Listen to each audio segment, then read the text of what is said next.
and looking forward for a very fruitful discussion where we can impart our knowledge onto the general public. Thank you.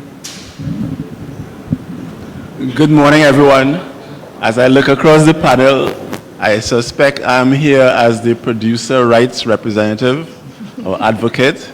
I'm very proud of the fact that for more than a decade, I was a member of the board of the largest farmers organization in the OECS.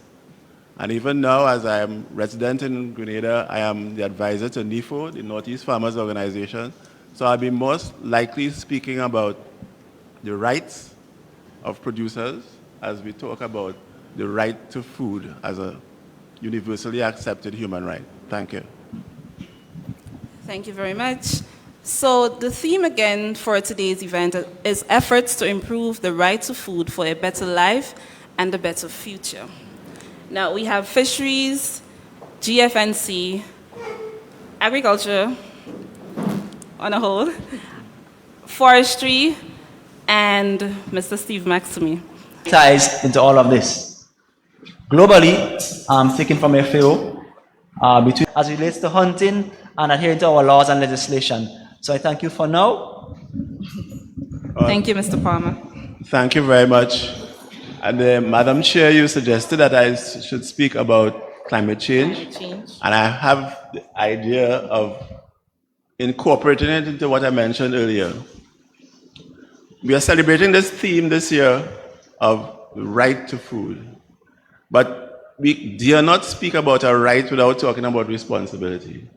Because the flip side of the right coin is the responsibility.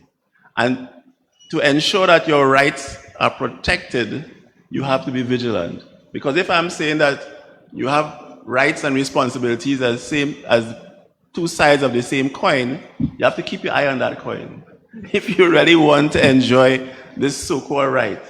And why it is important in the context of climate change is that right now we are fighting a battle. We are up against the greatest threat to our survival right now, which is the climate crisis. And within this climate crisis, you cannot have a right for food if you do not have a way of managing the impact of the climate crisis. And that's why I want to focus so much on the rights and responsibilities. Because although your right to food is an individual right, there's a collective responsibility on behalf of all of us, not just those of us at the panel here and those of you gathered and those of you who consider yourself part of the sector, but there's a responsibility to protect those rights. Because it's all good and well to be talking about the right to food. Everybody has the right to food, fine. But if you look at Articles 3 and 25 of that Universal Declaration, those rights are only going to mean something if you have the means to protect them and if you have an appreciation of the responsibilities that go with those rights. So what does that have to do with climate change? It has a lot to do with climate change because as a sector, and this is my one little area of expertise, as a sector, we are not important enough in the calculations and the computations of what is referred to as our nationally determined contributions.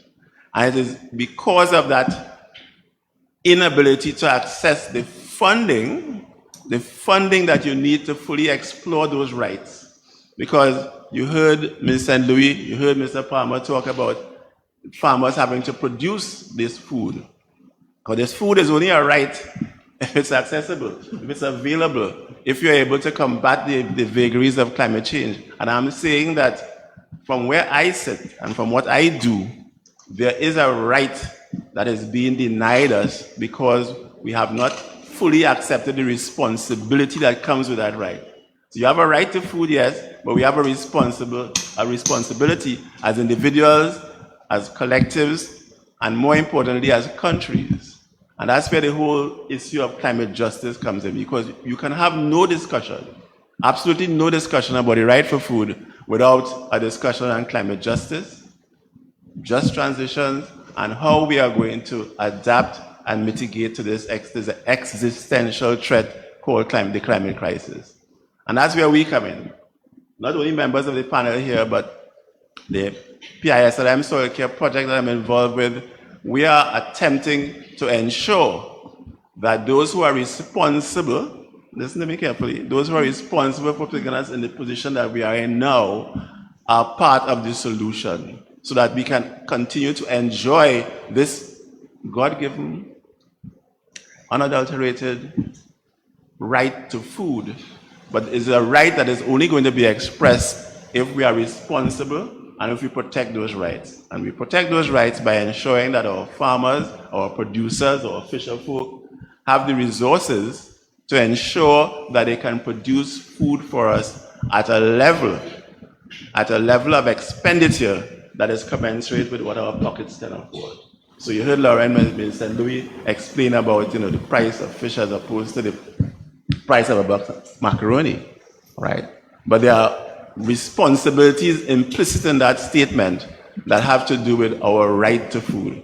And I'm suggesting that as a country, as a region, we have to be very, very, very astute and very responsible in how we protect that right for food. And I'm saying that there are a number of things happening within the climate change environment, within the PISLM, within the Ministries of Agriculture, which we probably have some time to discuss in more detail afterwards. Thank you. Well, I think you're literally setting me up. This is, again, as I said, the one area of expertise that I happen to have.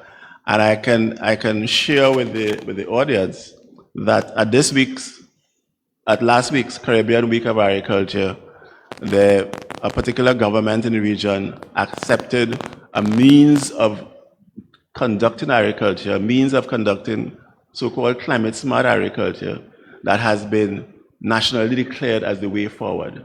And I'm saying that there are mechanisms in place right now available to all CARICOM countries where we can mitigate. Now, I need to spend just a minute explaining the difference between adaptation and mitigation.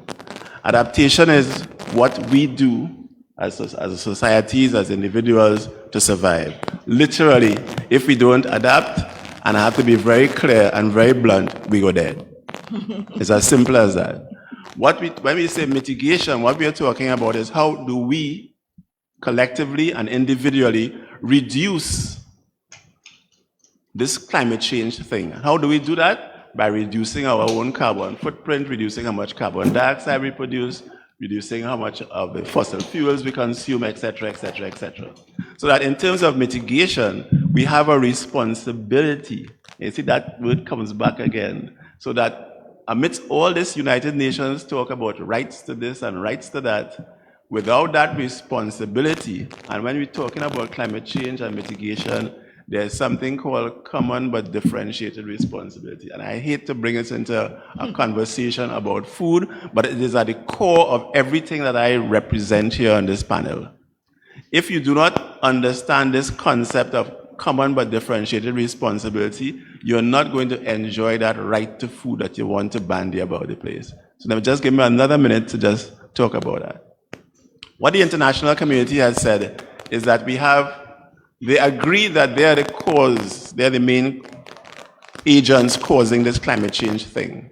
But they're also saying that as small island developing states, we are also responsible. In other words, they are contributing 99.9% of these greenhouse gases, but we are still producing 0.01% or 0.001%, what have you.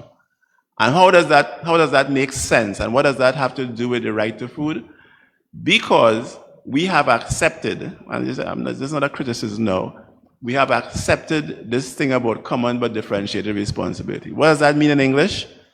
Imagine you're living in a residential area and somebody decides to put up a factory higher up the street from you.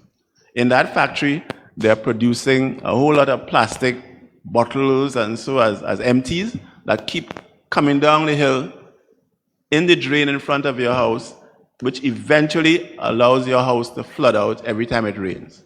So in any part of the world, all you have to do is just, report them, take them to court, because it is clear that they're responsible for the flooding in your house. Everybody with me? Mm-hmm. What has happened though is that these people who put up the factory at the top of your street notice that one day your son or your daughter threw one bottle into that drain. So now they're telling you, yeah, I realize I'm responsible, but we're all responsible. You're just to different degrees. So that's what they refer to as common but differentiated responsibility. So what they have asked us to do is to show how we are going to mitigate as well, how we are going to reduce that one plastic bottle that we put into the big pool of plastic bottles that are causing the problem throughout the world. And that is why I kept insisting this morning that I'm not going to be talking about rights to food without talking about responsibilities and protecting those rights. And that is where my whole area of operation falls, because I'm here to say that as producers, we have to be sure that we are able to adapt and to mitigate. And that we have to come up with principles, ways of producing that allow us to fulfill this common but differentiated responsibility and still access the funding that we need for FADs, for fish aggregating devices, the funding that we need for studies on the global syndemic, which has to do with the fact that we have a undernutrition and overnutrition problem that is exacerbated by climate change. How do we, in our access to climate smart agriculture, to agriculture that is resilient, how do we protect people? Because we are quite keen nowadays about talking about going back to old practices and composting and all that. But some of the most dangerous things you can have out there is some inexperienced person using uncured manure or improperly composted material, because then you're talking about H. pylori attacks and, leptospirosis and a whole range of things. So wrapped up in this whole business about rights is the whole business about responsibilities at an individual, community, national, and more importantly, international level. So that I refuse to talk about rights to food unless there's this concurrent responsibility and efforts to protect those rights. So, Mr. Palmer, sorry for taking up so much. No, it's okay. Not yet. Okay, Mr. Maxime, you have anything to add? Just a few things. One, I want to take issue with my fellow panelists who was mentioning the impact of animal production on climate change. That is something that I tend to speak out about, because we keep misrepresenting animal production in this part of the world. What you're referring to is industrialized animal production, where you have large areas being cleared to raise cattle, and these cattle, will be giving off their methane and all that. In our system, the way we rear animals in this part of the world is more like lawnmowers and debushing assistance, because we tend to tether our animals, and we don't have that industrialized agriculture type impact. So that's just a minor point of clarification. And we do have methods of feeding some of the larger ruminants now that reduce the amount of gas that they literally belch out and pass out. So that's the first thing. Secondly, my colleague from Fisheries didn't get a chance to talk about FADs and the type of fish aggregating devices that are available now.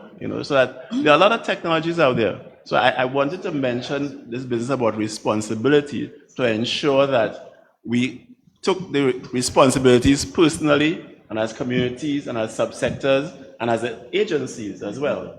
I was lucky enough to be part of the original school feeding program in Trinidad and Tobago. I trained the first batch of caterers, and I was so pleased when they changed the name to the School Nutrition Company, because those of you who have heard me speak before would know that I have this thing about food. When people tell me about food, I tend not to take them on too much. I'm more interested in nutrition. So that the issues in school feeding are really issues of school nutrition. So that's another point I wanted to raise. And as a final point in this round of discussions, there are so many really, really great initiatives taking place that we are continuing to put under a bushel. I mean, Miss St. Louis is right here, and she would know that we produce a climate smart agriculture 4-H manual that is supposed to be distributed throughout all the schools, so that the idea of 4-H not being in a position to produce, climate smart and so it's literally a non-starter. Dr. Charleston Braffett recently wrote a book that I edited called Growing Food in Small Spaces. That is also freely available, if not from your ECA office here, from me or people who have access to ECA material. And the good thing is that it's available as an ebook as well. So once you get a link, you can download it and use it to your heart's delight. So I'm just saying that amidst all my discussions about rights and responsibility and protecting those rights, a lot is happening, a lot has happened, a lot will continue to happen, but we have to make ourselves more aware of what some of the advances are. Thank you.